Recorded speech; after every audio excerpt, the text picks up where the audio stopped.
हिंदी साहित्य की तैयारी करने वाले सभी साथियों को मेरा नमस्कार।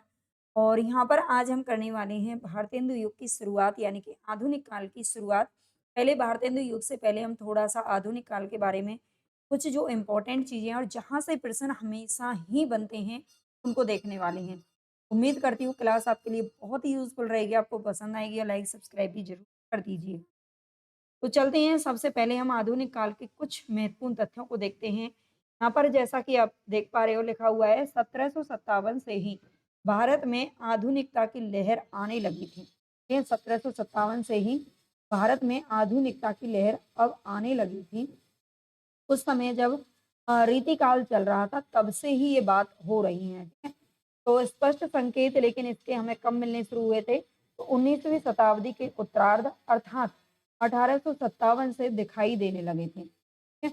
इसके जो स्पष्ट जो संकेत थे वो 1857 से दिखाई देने लगे और 1857 में जब स्वतंत्रता क्रांति आई थी। हिंदी में आधुनिक जीवन बोध के प्रवर्तक भारतेंदु हरिश्चंद्र का जन्म हुआ था 1850 ईस्वी में और ब्रज भाषा की जगह अब खड़ी बोली ने ले ली थी। ठीक है, जो कि पहले ब्रज भाषा की जगह थी काव्य और पहले ब्रज भाषा और अवधि पर बहुत ज़्यादा मतलब प्रयोग किया जाता था। पहले भक्ति काल ले लो, चाहे फिर आप आदिकाल या फिर रीतिकाल में ब्रज भाषा का बहुत ज़्यादा बोलबाला था। लेकिन अब वो स्थान आधुनिक काल शुरू होते-होते खड़ी बोली लेने लगी। आगे देखते हैं, सर्वप्रथम मिस्र बंधुओं ने सबसे पहले नाम किसका आया है यहाँ पर? मिस्र बंधुओं ने। मिस्र बंधुओं में कौन-कौन 3 नाम हैं, ये मैं आपको कल की क्लास में बता चुकी हूँ। क्या आधुनिक हिंदी के इस कालखंड को परिवर्तन काल तथा वर्तमान काल का नाम दिया है। ठीक है, मिस्र बंधुओं का हमने देखा था, जो इनका काल विभाजन था वो 8 भागों में किया है और किस तरीके से किया है ये हमने कल बात की थी। तो यहाँ पर है क्या है कि जो आधुनिक काल है उसका नाम परिवर्तन काल और वर्तमान काल किसने दिया है? तो मिस्र बंधुओं ने दिया है। मिस्र बंधुओं के अनुसार आधुनिक काल का जो समय है वो परिवर्तन काल बताया गया है। इस युग की सीमा 1889 विक्रमी से 1957 विक्रमी संवत तक है। ये संवत में दे रखा है, ये ध्यान रखना। इस युग की परिवर्तन काल की जो सीमा है ये मिस्र बंधुओं के अनुसार ये बताई गई है। आगे देखते हैं, शुक्ल जी ने इसे नई काव्य धारा कह कर के पुकारा है। ठीक है, आधुनिक काल की जो शुरुआत है यानी कि उसको क्या कहा है? भारतेंदु युग को नई काव्य धारा कहकर के पुकारा है, जिसका समय माना है 1868 से ईस्वी। ठीक है, यहाँ पर ईस्वी दिया हुआ है। 1868 ईस्वी से 1893 तक माना है। भारतेंदु युग का समय शुक्ल जी के अनुसार कितना है? कब से कब तक माना जाता है? तो 1868 से 1893 तक माना जाता है। लक्ष्मी सागर वार्ष्णेय ने 1850 ईस्वी से 1900 ईस्वी तक माना है। किसने? लक्ष्मी सागर वार्ष्णेय ने। ये वही लक्ष्मी सागर वार्ष्णेय जी हैं जिन्होंने गारसा द तासी के ग्रंथ को क्या किया था? लक्ष्मी उसका हिंदी में अनुवाद किया था 1952 ईस्वी में। ठीक है, हमने कल पढ़ा था इसके बारे में, तो जरूर आप देख लीजिएगा। आगे चलते हैं, काल विभाजन एवं नामकरण। काल विभाजन और नामकरण देखते हैं। सर्वप्रथम शुक्ल ने आधुनिक काल कहा था। सबसे पहले शुक्ल जी ने क्या कहा है? आधुनिक काल कहने का जो श्रेय है ना वो शुक्ल जी को ही जाता है और शुक्ल जी ने आदि काल को गद्य काल की संज्ञा भी दी थी। शुक्ल जी के अनुसार आधुनिक काल के 2 खंड हैं, काव्य खंड और गद्य खंड। ठीक है, काव्य खंड और गद्य खंड में गद्य खंड और पद्य खंड या फिर काव्य खंड हम कह सकते हैं। काव्य खंड की 2 धारा मानी है शुक्ल जी ने, नई काव्य धारा और पुरानी काव्य धारा। नई काव्य धारा के 3 भाग हैं, प्रथम उत्थान, द्वितीय उत्थान और तृतीय उत्थान।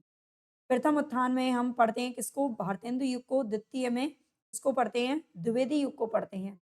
प्रथम उत्थान में भारतेंदु युग का समय आता है जो कि 1868 से 1893 है। यहाँ पर आप संवत में भी देख सकते हैं। देखिए, आपके सामने अगर संवत दे रखा है तो आपको 57 उसमें क्या करना है? माइनस कर देना होता है। तो आपके सामने ईसवी निकल कर के आ जाता है, ठीक है? और ईसवी दे रखा है, आपको संवत में पूछ लिया जाए तो आप उसमें प्लस कर दीजिए। ठीक है, द्वितीय उत्थान को द्विवेदी युग माना है। 1893 से 1918 इसकी समय सीमा बताई गई है। और तृतीय उत्थान छायावाद युग, ये 1918 से इसकी शुरुआत मानी गई है और 1975 विक्रम संवत से आगे, ठीक है? ये छायावाद युग माना है। आगे देखते हैं, डॉक्टर नगेंद्र ने काल विभाजन का जो आधार है वो पत्रिका को बनाया है। ठीक है, डॉक्टर नगेंद्र ने काल विभाजन का आधार किसको बनाया है? तो पत्रिका को बनाया है। भारतेंदु की पत्रिका है कवि वचन सुधा, जो कि 1868 ईस्वी से भारतेंदु युग का प्रारंभ माना जाता है और 1900 ईस्वी में सरस्वती पत्रिका के प्रशासन से नहीं बल्कि आरंभ से, ठीक है? इसके भी आरंभ से सरस्वती पत्रिका के प्रकाशन से, ठीक है? यहाँ पर प्रकाशन आएगा। आरंभ से भारतेंदु युग की समाप्ति मानी है।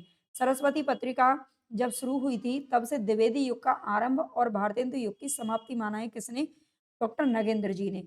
इन्होंने पत्रिका को आधार बनाया है, ये अच्छे से याद रख लेना। कवि वचन सुधा से भारतेंदु युग की शुरुआत मानी है और 1900 ईस्वी से सरस्वती पत्रिका से द्विवेदी युग की शुरुआत मानी है और भारतेंदु युग का अंत माना है नगेंद्र जी के अनुसार।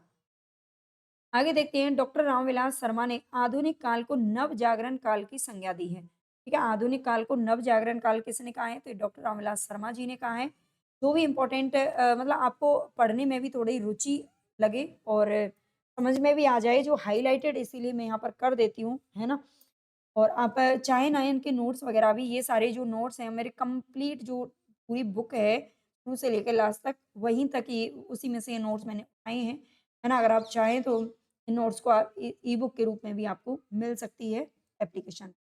या लोक जागरण काल भक्ति काल को कहा गया है किसके अनुसार? रामविलास शर्मा जी के अनुसार। रामविलास शर्मा ने लोक जागरण काल किसको कहा है? भक्ति काल को कहा है और नवजागरण काल कहा है आधुनिक काल को। रामविलास शर्मा ने दोनों को स्पष्ट करते हुए कहा है कि लोक जागरण प्रथम जातीय निर्माण को व्यक्त करने वाला सांस्कृतिक आंदोलन है। ठीक है, जो लोक जागरण है यानी कि जो भक्ति काल है वो प्रथम जातीय निर्माण को व्यक्त करने वाला सांस्कृतिक आंदोलन बताया है, जिसका मुख्य स्वर सामंत विरोधी तथा मानवतावादी है।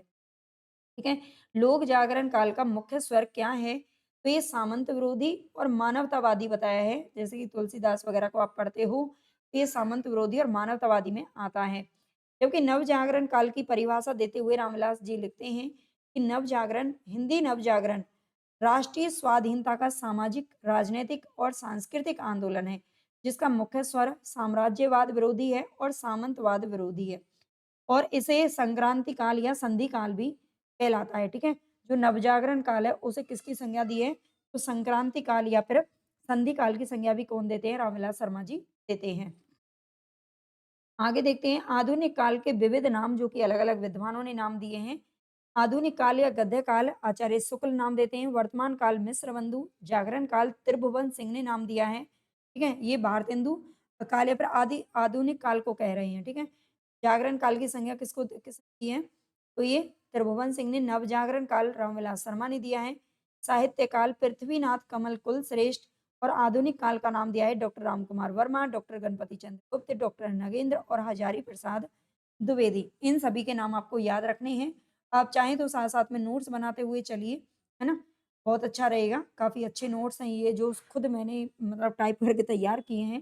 पूरी बुक जो तैयार की है अलग-अलग मूल बुकों से, मूल जो किताब हैं उनसे ही लिखे गए हैं ये सभी। आधुनिक काल का सर्वमान्य विभाजन, तो इसका जो सर्वमान्य विभाजन है, अलग-अलग विद्वान अलग-अलग मान लेते हैं, लेकिन जो सर्वमान्य विभाजन है वो यहाँ पर आपके सामने दे रखा है। भारतेंदु युग का जो समय है वो 1857 से 1900, द्विवेदी युग 1900 से 1918, छायावाद 1918 से 1930, प्रगतिवाद 1936 से 1945, प्रयोगवाद 1943 से 52, नई कविता का समय 1952 से 1960 और साठोत्तरी कविता का 1960 से 1990, समकालीन कविता 1990 से 2000 ईस्वी और अद्यतन कविता को 2000 ईस्वी से अभी तक चल ही रहा है ना? उसके बाद कोई किया ही नहीं है ना? उसके बाद किसी ने कुछ करते ही नहीं है, अब साहित्यकार बहुत कम रह गए हैं। आगे देखते हैं डॉक्टर नगेंद्र के अनुसार आधुनिक काल का जो विभाजन और नामकरण है, तो डॉक्टर नगेंद्र के अनुसार कभी-कभी पूछ लिया जाता है, तो पुनर्जागरण काल कहा है भारतेंदु काल को। ठीक है, भारतेंदु काल को पुनर्जागरण काल किसने कहा है? तो डॉक्टर नगेंद्र ने कहा है और जबकि इन्होंने द्विवेदी काल को जागरण सुधार काल का नाम दिया है। ठीक है, जागरण सुधार काल और इनका जो समय है ये तो वही माना है ना? जो पीछे हमने पढ़ा है और छायावाद का समय लेकिन ये 2 साल और बढ़कर के मानते हैं 1918 से 1938 ईस्वी। ठीक है, छायावाद के काल बाद का जो समय है जिसको प्रगतिवाद न छायावाद के बाद का जो समय उस छायावादोत्तर काल कहाँ है? ठीक है, प्रगति और प्रयोग काल का जो समय 1938 से 1953 माना है और नवलेखन काल 1953 ईस्वी से नवलेखन काल कहाँ है किसको? प्रगति प्रयोगवाद के बाद जो नई कविता वगैरह जो सब कुछ लिखा जा रहा है उसको साठोत्तरी हो, समकालीन हो, है ना? नई कविता हो, उन सबको नवलेखन काल की संज्ञा दी है किसने? डॉक्टर नगेंद्र जी ने। तो ये सभी इम्पोर्टेंट पॉइंट हैं ना, इनको आप स्किप करके मत पढ़िए, है ना? अगर आपको अच्छे से सिलेक्शन लेना है तो पूरा पढ़िए। ये वन लाइनर टाइप में ही लिखा गया है, लेकिन आपको अच्छे से समझ में आ रहा होगा।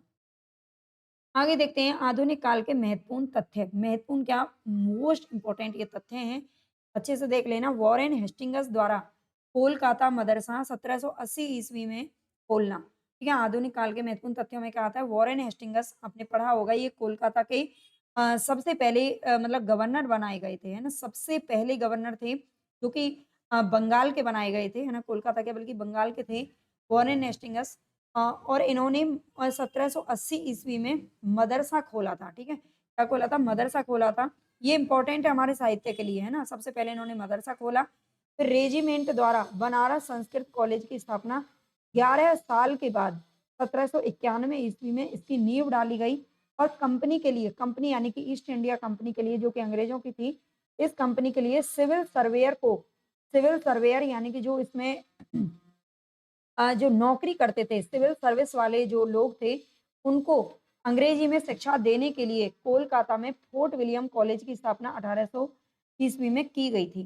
ठीक है? इसका जो मेन उद्देश्य था वो यही था कि कंपनी के लिए उन्हें सिविल सर्वेयर मिल सकें, है ना? वो अंग्रेज अपने साथ में थोड़े ना वहाँ से वर्कर लेके आए थे। उन्होंने तो भारतीयों को पनाह दी थी और भारतीयों को काम दे दिया था, हमारे ही देश में आकर के उनको ही काम दे रहे थे, है ना? अंग्रेजी में शिक्षा देने के लिए कोलकाता में फोर्ट विलियम यानी कि 1800 ईस्वी की 1800 में स्थापना की गई और इसके जो प्रथम प्राचार्य थे, प्राचार्य यानी कि प्रिंसिपल, ठीक है? प्राचार्य किसको बोलते हैं? प्रिंसिपल को बोलते हैं। ये जॉन गिलक्राइस्ट थे। ध्यान देना, गिलक्राइस्ट थे। अगर अभी तक आपने लाइक नहीं किया और अच्छी भी लग रही है क्लास, प्लीज़ क्लास को सभी बच्चे लाइक किया करो, ठीक है? अगर आप 100 बच्चे भी देखते हो तो कम से कम 100 बच्चे लाइक तो कर दिया करो, क्या ही जाता है आपका, है ना? सबको अच्छी तो लगती है तभी देखते हैं लेकिन करेंगे नहीं, ऐसा मत किया करो भैया। सन 1674 ईस्वी में ईस्ट इंडिया कंपनी द्वारा मुंबई में छापेखाने की स्थापना हुई। ठीक है, सन 1674 में इनके समय याद रखना। 1674 में ईस्ट इंडिया कंपनी ने मुंबई में छापेखाने की स्थापना की। फिर 18वीं सदी में 18वीं सदी मद्रास, कोलकाता, हुगली, मुंबई में छापेखाने की स्थापना हुई। ठीक है, मद्रास, कोलकाता, हुगली, मुंबई में छापेखाने की स्थापना हुई है, ध्यान देना। यहाँ पर मुंबई में छापेखाने की स्थापना तो यहाँ पर हो चुकी है ईस्ट इंडिया कंपनी के द्वारा और यहाँ पर है मद्रास, कोलकाता, हुगली में छापेखाने की स्थापना हुई 18वीं शताब्दी में। फिर इसके बाद में क्या होता है? सर्वप्रथम राजा राम मोहन राय ने 1821 ईस्वी में संवाद कौमुदी, ठीक है? संवाद कौमुदी एक साप्ताहिक बंगला पत्र का प्रकाशन प्रारंभ किया और ये एक व्यक्ति विशेष के द्वारा किया गया था। ठीक है, राजा राम मोहन राय ने 1821 ईस्वी जो संवाद कौमुदी नामक जो पत्र प्रारंभ किया था, वो व्यक्ति विशेष के द्वारा, किसी व्यक्ति के द्वारा निकाला गया। जबकि अब तक जो पत्र अगर कोई निकाला भी गया था, तो वो अ, मतलब किसी संस्था ने निकाला था। लेकिन अब ये संस्था ने किसी व्यक्ति ने निकाला है, ठीक है? ये पहला है संवाद कौमुदी जो कि राजा राम मोहन राय के द्वारा निकाला गया। इसके बाद आता है, हालाँकि पहले ही श्री रामपुर मिशन के तत्वावधान में 2 पत्र प्रकाशित हो रहे थे, है ना? श्री रामपुर मिशन यानी कि एक पूरी संस्था थी, संस्था विशेष के द्वारा 2 पत्र पहले ही चल रहे थे, समाचार दर्पण और दिग्दर्शन, ठीक है? आगे मुंबई में गुजराती प्रेस के तत्वावधान में सन 1822 ईस्वी में बॉम्बे समाचार आरंभ हुआ। कि मुंबई में गुजराती प्रेस के तत्वावधान में, गुजराती प्रेस के अवधान में सन 1822 ईस्वी में बॉम्बे समाचार आरंभ हुआ। ये आज भी दैनिक पत्र के रूप में निकलता है, ठीक है? आज भी निकलता है ये बॉम्बे समाचार, ये याद याद रखना।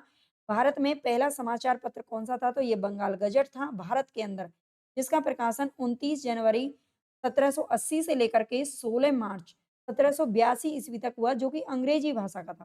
ठीक है, बंगाल गज़ट भारत का पहला समाचार पत्र था, लेकिन ये इंग्लिश में था, है ना? ये हिंदी में नहीं छपता था, अंग्रेजी में छपता था और इसके संपादक थे जेम्स ऑगस्टक हिक्की। ठीक है, इसके संपादक कौन थे? जेम्स ऑगस्टक हिक्की थे और ये केवल 2 साल तक ही प्रकाशित हुआ, इसके बाद ये बंद हो गया।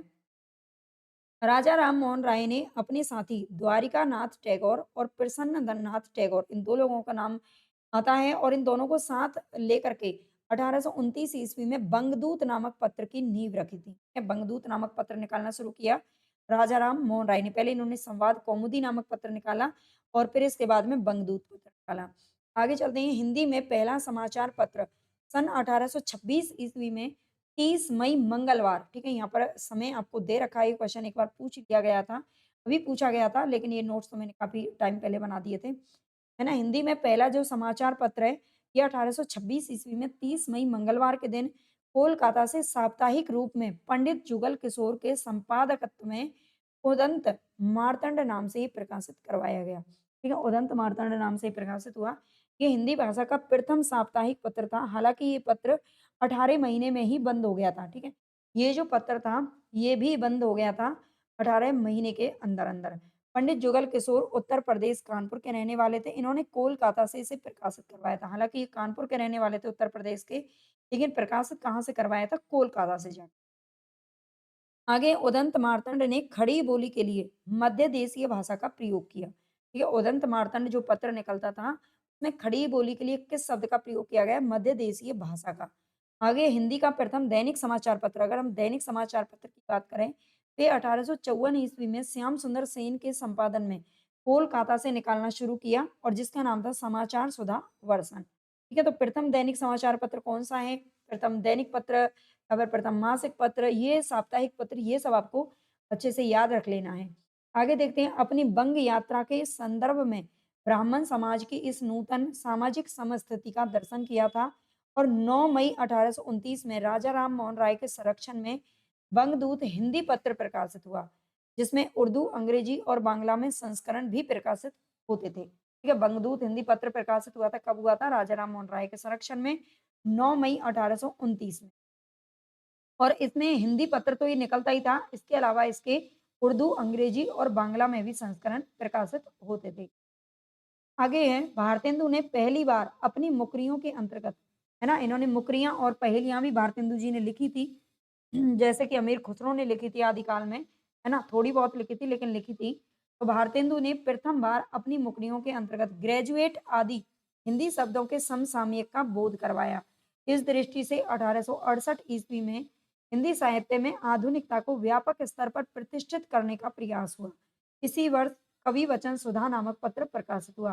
कवि वचन सुधा पत्र ये भारतेंदु के द्वारा निकाला गया और ये 1868 में प्रकाशित हुआ था। इसका जो समय है वो आपको याद रख लेना। आगे देखते हैं, इस प्रकार अनेक निबंधों, आलोचनाओं और कविताओं को प्रकाश के स्तर पर एक साथ प्रकाशित करने का अवसर निकला। ये अच्छे से याद रख लेना है। इस प्रकार अनेक निबंधों, आलोचना और कविताओं को प्रकाश के स्तर पर एक साथ प्रकाशित करने का अवसर निकला। ठीक है, ये अवसर अब आ चुका था कि बहुत सारे निबंध, आलोचना अगर लिखे जा रहे थे, तो उनको प्रकाशित भी किया जा रहा था। 1868 ईस्वी में भारतेंदु ने विद्या सुंदर नामक एक नाटक लिखा, नाटक का अनुवाद करके प्रकाशित करवाया। ठीक है, ये इनका अनूदित नाटक है, वो ही सबसे पहला वाला। जब कवि वचन सुधा का प्रकाशन करवाया जिस साल, उसी साल 1868 में ही विद्या सुंदर नामक नाटक का अनुवाद करके प्रकाशित करवाया और इसी वर्ष 1868 में ही प्रथम बार नए ढंग के थिएटर का जन्म हुआ, जिसका नाम बनारस थिएटर रखा गया, जिसमें शेक्सपियर का नाटक एज यू लाइक इट का मंचन हुआ। ये सबसे पहले इसमें जो मंचन हुआ था वो किसका हुआ था? एज यू लाइक इट, जो कि शेक्सपियर का नाटक था, जो कि एक अंग्रेजी विद्वान थे। ठीक है, इंपॉर्टेंट है सभी पॉइंट। आगे देखेंगे, प्रिया के रतन चंद्र नामक महोदय द्वारा अनुदित एज यू लाइक इट का अनुवाद ब्रह्म जाल नाम से ब्रज भाषा में प्रकाशित किया गया, जब ये बनारस थिएटर में मंचन हुआ था। अब ये पहले तो इंग्लिश में लिखा गया था, है ना? एज यू लाइक इट आप समझ सकते हो, अंग्रेजी में लिखा गया है, शेक्सपियर अंग्रेजी के ही विद्वान थे, लेकिन इसे मंचन करने से पहले इसका ब्रह्मजाल नाम से ब्रजभाषा में अनुवाद कर लिया गया था। किसके द्वारा? प्रिया के थे रतन चंद्र नामक महोदय। आगे देखते हैं, भारतेंदु के परवर्ती काल में प्राय काव्य के भाषागत माध्यम को लेकर एक विशिष्ट आंदोलन खड़ा हो गया। तब भारतेंदु हरिश्चंद्र ने कवि वचन सुधा के विशेषांक कालचक्र में लिखा कि हिंदी सन 1873 ईस्वी में नई चाल में ढली। भारतेंदु ने खड़ी बोली को साधु भाषा का नाम दिया है, इंपॉर्टेंट पॉइंट है। ठीक है, तो कालचक्र कवि वचन सुधा के विशेषांक कालचक्र में लिखा था, हिंदी सन 1873 ईस्वी में नई चाल में ढली। ये भारतेंदु जी का ये जो पंक्ति है बहुत बार पूछी गई है, इसको अच्छे से याद रख लेना। ये इन्होंने पूछा जाता है किसमें लिखा था? कालचक्र नामक जो इनकी पुस्तक थी उसमें लिखा गया और ये कब लिखा गया? 1873 ईस्वी में लिखा गया। और भारतेंदु ने खड़ी बोली को साधु भाषा का नाम भी यहाँ पर दिया है। आगे थोड़ा-सा और इम्पोर्टेंट चीज़ों को देखते हैं। हिंदी साहित्य में गद्य का उद्भव एवं विकास। हिंदी साहित्य में गद्य का उद्भव एवं विकास आज कोई भी बच्चा बिना लाइक, शेयर किए बिना नहीं जाएगा, कमेंट करेंगे ज़्यादा से ज़्यादा, ठीक है? आप लोगों से और मैं कोई अपेक्षा नहीं रखती, बस आप इतना कर दीजिए, लाइक, सब्सक्राइब, शेयर आप जितना ज़्यादा करेंगे, तो और बच्चों तक भी ये क्लासेस पहुँच जाएँगी, है ना? बस इतना ही फ़ायदा होता है, बाकी तो क्या ही, है ना, मिलना है इससे। तो आप ज़्यादा से ज़्यादा करिए और मोटिवेशन बहुत मिलता है काम करने के लिए क्योंकि इतना सब कुछ टाइप करने में और निकालने में, इतनी सारी बुक खरीदने में बहुत टाइम, पैसा और सब कुछ लगता है ना? बहुत एनर्जी वेस्ट होती है। प्लीज़ ज़रूर करना। आगे देखते हैं हिंदी साहित्य में गद्य का उद्भव एवं विकास। तीसरी शताब्दी में आचार्य भरत मुनि, ये तो आप जानते ही हैं, भरत मुनि का जो समय था वो दूसरी मतलब तीसरी शताब्दी या दूसरी शताब्दी माना जाता है ना? दूसरी या तीसरी शताब्दी माना जाता है, वैसे तो सेकंड ही आती है, लेकिन मैंने जब काव्य शास्त्र पढ़ाया था तो वहाँ पर इसको भी क्लियर किया था। यह भरत मुनि के द्वारा लोक भाषा के लिए देश भाषा शब्द का प्रयोग किया गया था। गद्य के पहले प्रमाण आदिकाल में दिखाई देते हैं। गद्य के जो पहले प्रमाण हैं, वो कहाँ पर दिखाई दिए थे? आदिकाल में ही रोड़ा कवि द्वारा रचित राउलवेल नामक गद्य पद्य मिश्रित चंपू काव्य रचना मिलती है। क्या आदिकाल में ही रोड़ा कवि ने एक रचना लिखी थी जिसका नाम था राउलवेल, और ये गद्य पद्य मिश्रित एक चंपू काव्य यहाँ पर मिला था। तो गद्य की शुरुआत तो आदिकाल में भी मिल गई थी, है ना? थोड़ा बहुत वहाँ पर भी शुरुआत हो चुकी थी, लेकिन इतना नहीं लिखा जा रहा था। आधुनिक काल में सबसे ज़्यादा गद्य रचनाएँ हुई हैं। आगे देखते हैं आदिकाल में ज्योतिरीश्वर ठाकुर के द्वारा लिखा गया है वन रत्नाकर। वन रत्नाकर को मैथिली हिंदी गद्य का प्रथम ग्रंथ माना जाता है। ठीक है, ज्योतिरीश्वर ठाकुर का की रचना है वन रत्नाकर और इसे मैथिली हिंदी गद्य का प्रथम ग्रंथ माना जाता है। आगे है सर्वप्रथम अभट्ट शब्द का प्रयोग इसी रचना में, इसके बाद विद्यापति की जो कीर्ति लता है उसमें भी मिलता है। कीर्ति लता और कीर्ति पताका में अभट्ट शब्द का प्रयोग किया गया है। अभट्ट रचना में अभट्ट भाषा में इनकी रचना हुई है। आचार्य रामचंद्र शुक्ल का मत है कि बल्लभाचार्य जी के पुत्र गोसाई विठल नाथ जी ने श्रृंगार रस मंडन, ठीक है, श्रृंगार रस मंडन नामक ग्रंथ ब्रज भाषा में लिखा था जिसकी भाषा अपरिमार्जित एवं अव्यवस्थित है। ठीक है, ये ध्यान रखना है, ये शुक्ल जी का मत है। लगभग 1623 ईस्वी में वैकुंठ मणि शुक्ल ने ओरछा नरेश जसवंत सिंह के यहाँ ब्रज भाषा में अगहन महात्म्य और वैशाख महात्म्य नाम की 2 छोटी-छोटी पुस्तकें लिखी थी। ठीक है, ये गद्य के विकास के बारे में बात हो रही है कि गद्य का विकास कहाँ से शुरू हुआ है। तो आदिकाल में भी इसके कुछ प्रमाण मिले थे, है ना? फिर रीति काल में भी कुछ प्रमाण देखने को मिले हैं जो यहाँ पर बताए जा रहे हैं। भक्ति काल में भी कुछ प्रमाण देखने को मिले थे। आगे देखते हैं खड़ी बोली गद्य की महत्वपूर्ण जो पुस्तक है वो है गंग कवि के द्वारा लिखित है चंद छंद वर्णन की महिमा। ये चंद छंद वर्णन की महिमा है जिसकी रचना अकबर के समय पर की गई थी। इसकी रचना कब की गई थी? तो अकबर के समय पर की गई थी और इसे शुक्ल जी के द्वारा, ये क्वेश्चन पूछा जाता है, शुक्ल जी ने प्रथम गद्य रचना किसको माना है? तो ये गंग कवि के द्वारा लिखी गई है चंद छंद वर्णन की महिमा, इसको ही माना है। आगे देखते हैं मुंशी सदा सुखलाल और लल्लू लाल से 60 वर्ष पहले, कितने वर्ष पहले? 60 वर्ष पहले खड़ी बोली का प्रमाणित रूप 1741 ईस्वी में राम प्रसाद निरंजनी का नाम आपने सुना होगा, ठीक है? राम प्रसाद निरंजनी कृत भाषा योग वशिष्ठ में मिलता है जो इनकी एकमात्र रचना है।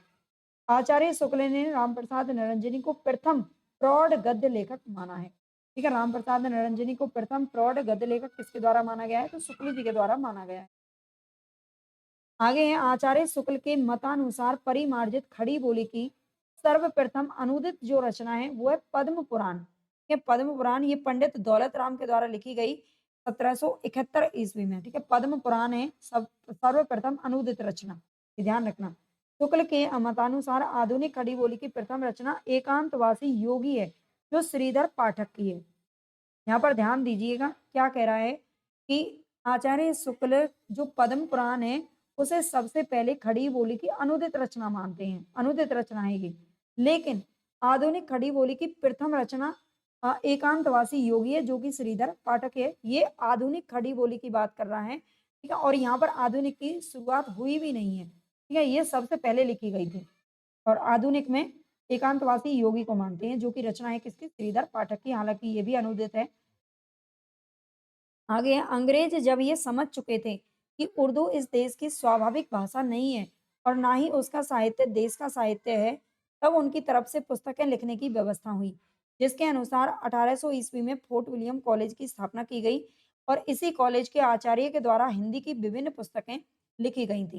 जो इसमें आचार्य रखे गए थे 3-4, उनका नाम यहाँ पर लिखा हुआ है। खड़ी बोली गद्य को एक साथ आगे बढ़ाने वाले 4 महानुभाव हुए हैं। 4 महानुभावों में नाम आते हैं मुंशी सदा सुखलाल, सैयद इंसा अल्लाह खान, लल्लू लाल और सदल मिश्र। ये 4 ऐसे नाम हैं जिन्होंने हिंदी खड़ी बोली को यानी कि हमारी जो हिंदी भाषा है, उसका प्रचार-प्रसार किया, उसमें इन्होंने रचनाएँ लिखी और जिससे हमारी हिंदी चल पड़ी क्योंकि हिंदी इससे पहले कहीं न कहीं अपनी बहुत ही कमज़ोर स्थिति में थी और जो अंग्रेज़ थे और बहुत सारे लोग थे वो उर्दू को यहाँ की राजभाषा घोषित करने की बात कर रहे थे। लेकिन हमारे बहुत सारे लेखकों ने, बहुत साहित्यकारों ने बहुत कठिन परिश्रम किया है, बहुत ही लड़ाइयाँ लड़ी हैं हिंदी को राजभाषा बनाने के लिए या हिंदी को इस देश की मूल भाषा बनाने के लिए। है ना? आगे देखते हैं। फोर्ट विलियम कॉलेज की स्थापना 10 जुलाई 1800 ईस्वी में कोलकाता में, इस समय यहाँ पर फिक्स दे रखा है 10 जुलाई 1800, ये क्वेश्चन पूछा जाता है फोर्ट विलियम कॉलेज की 1800 सभी जानते हैं, लेकिन 10 जुलाई को हुई थी ये ध्यान रखना, है ना? इस दिन उद्घाटन हुआ था। कोलकाता में गवर्नर जनरल कौन थे उस समय पर? तो ये लॉर्ड वेलेज़ली थे। ये लॉर्ड वेलेज़ली के समय हुई जिसमें जॉन गिलक्राइस्ट हिंदुस्तानी विभाग के अध्यक्ष नियुक्त किए गए थे। जो इसमें हिंदुस्तानी विभाग था यानी कि डिपार्टमेंट था, ठीक है? हिंदी विभाग का जो डिपार्टमेंट था, हिंदुस्तानी विभाग, उसके प्रिंसिपल नियुक्त किए गए थे, उसके अध्यक्ष या प्रिंसिपल के तौर पर नियुक्त हुए थे कौन? जॉन गिलक्राइस्ट का नाम आता है, ठीक है? और 4 इसमें भाषा मुंशी थे, देखते हैं। सबसे पहला नाम यहाँ पर सदा सुखलाल का आता है, इनका जो समय है, वो 1746 ईस्वी से 1824 का है ना? इनका जीवन काल।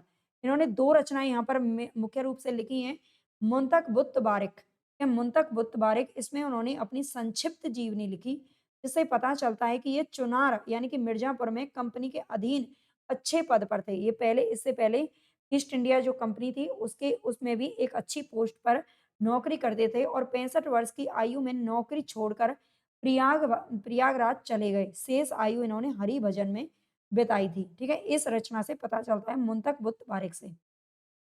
दूसरी जो रचनाएँ हैं सदा सुखलाल की वो है सुख सागर। इसमें भागवत पुराण के दसम स्कंद को आधार बना कर के इस रचना को लिखा गया और ये दोनों ही गद्य रचनाएँ हैं, ध्यान। आगे देखते हैं संस्कृत मिश्रित हिंदी को उर्दू वाले भाषा भाका कहते थे। ठीक है? जो संस्कृत मिश्रित जो हिंदी थी, है ना? हमारी जो हिंदी है उसमें संस्कृत मिश्रित तो है ही है क्योंकि संस्कृत से ही उसका जन्म हुआ है। तो संस्कृत मिश्रित जो हिंदी थी उसको उर्दू के जो विद्वान थे उसे क्या कहते थे? भाका कह कर के पुकारते थे। जिसका चलन उर्दू के कारण कम होते देख मुंशी सदा सुखलाल ने इस प्रकार खेद प्रकट किया था। रस्मों-रिवाज भाका का दुनिया से उठ गया। ठीक है? तो मुंशी सदा सुखलाल ने जो उर्दू का प्रचलन बढ़ रहा था और हमारी जो हिंदी थी वो बहुत ही कमज़ोर दशा में थी, है ना? हिंदी को अंग्रेज भी उर्दू को ही बढ़ावा दे रहे थे और बहुत सारे जो विद्वान थे वो उर्दू को बढ़ावा दे रहे थे। तब इन्होंने क्या कहा था सदा सुखलाल ने ये वाली जो पंक्ति पूछी जाती है रस्मों-रिवाज भाका का दुनिया से उठ गया। आगे नाम आता है यहाँ पर इंशा अल्लाह खान का। इंशा अल्लाह खान का जो समय है ये 1752 से 1817 ईस्वी का माना जाता है। इन्होंने उदयभान चरित या फिर रानी केतकी की कहानी, रानी केतकी की कहानी नाम से बहुत बार प्रश्न पूछा गया है और इसी का नाम था उदयभान चरित, ये भी अच्छे से याद रखना। ये 1803 ईस्वी के लगभग इसको लिखा गया था। इन्होंने इस कहानी को 3 प्रकार के शब्दों से मुक्त रखने की प्रतिज्ञा ली थी। बार-बार ये क्वेश्चन पूछा गया है।